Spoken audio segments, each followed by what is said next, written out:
মাকে ওটিতে নিয়ে যাওয়ার আগের মুহূর্তে কিছুটা সময় পেয়েছিলাম মাকে ছুঁয়ে দেখতে। তো মায়ের মাথায় হাত বুলিয়ে দিচ্ছিলাম আর বলছিলাম, তুমি একদম টেনশন করো না, আমরা সবাই তোমার সাথে আছি। তো তারপর তো মাকে ওটিতে নিয়ে গেল। আর সন্ধেবেলা এখানে দেখছি এই নার্সিংহোমে ভগবান বিষ্ণু রয়েছে।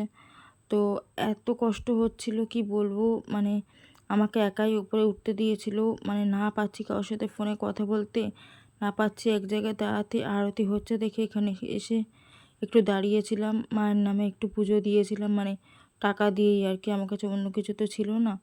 তো ভগবানের কাছে প্রার্থনা করলাম যে আমার মা যেন খুব তাড়াতাড়ি রিকভারি হয়ে যায়। ওখানে আরতিটা দেখে না সত্যি মনটা ভরে গেল।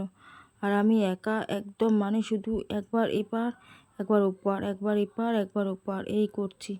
আর বারবার ওটির সামনে আসছি, এসে দেখছি ওই লাইটটা জ্বলছে। সে মানে কি কষ্ট, এরকম কষ্ট যেন কারোর না হয়। আর বারবার গিয়ে এই সঞ্জীবনী লেখা যে জায়গাটা, এখানে বসার জায়গাটা, ওখানটা যাচ্ছি কিন্তু বসতে আর পাচ্ছি না।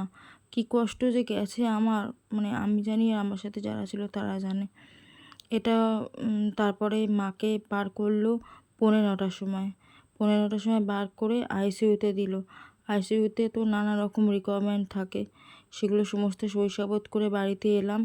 বাড়িতে এসে তো ঘুম হয়নি সারা রাত, যে মা কেমন আছে।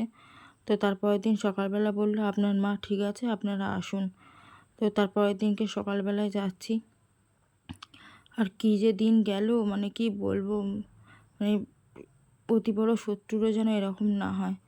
আর গিয়ে দেখি মা খুব কষ্ট পাচ্ছে, নাকের মধ্যে একদম মানে বাঁধা, ওই গাম দিয়ে আর কি আটকানো নাকটা। তো এই যে এটা ইমার্জেন্সি, আর এই যে ফিমেল ওয়ার্ড, এটা এখানেই কিন্তু মা রয়েছে, আর তার পাশে হলো ওটি। তো মাকে ওটিতেও নিয়ে যাবে নাকের ওটা খোলার জন্য। তো আমি এখনও ঢুকিনি মার কাছে, এরপর ঢুকবো। মা তো একদমই থাকতে চাইছে না, বলছে আমাকে বাড়িতে নিয়ে চল। কিন্তু ডাক্তারবাবু সোমবার বা মঙ্গলবারের আগে ছাড়বেন না, কেননা মায়ের নাকের যে ব্যান্ডেজটা সেটা এখনও খোলা হয়নি। তো সেটা না খোলা হলে ডাক্তারবাবু ছাড়বে না। আর ডাক্তারবাবু না ছাড়লে তো আমি এইভাবে জোর করে নিয়ে যেতে পারি না। তো মা তো খুব অস্থির হয়ে যাচ্ছে।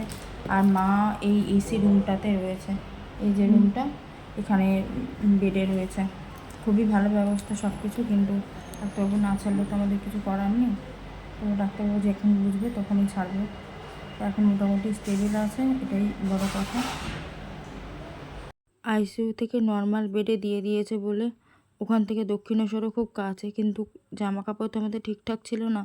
যতই হোক নার্সিংহোমের জামা কাপড়, খাওয়া জামা কাপড়, সেই কারণের জন্য দক্ষিণেশ্বরের মন্দিরের ভেতরে ঢুকিনি, বাইরেটা থেকে দর্শন করে চলে এসেছিলাম।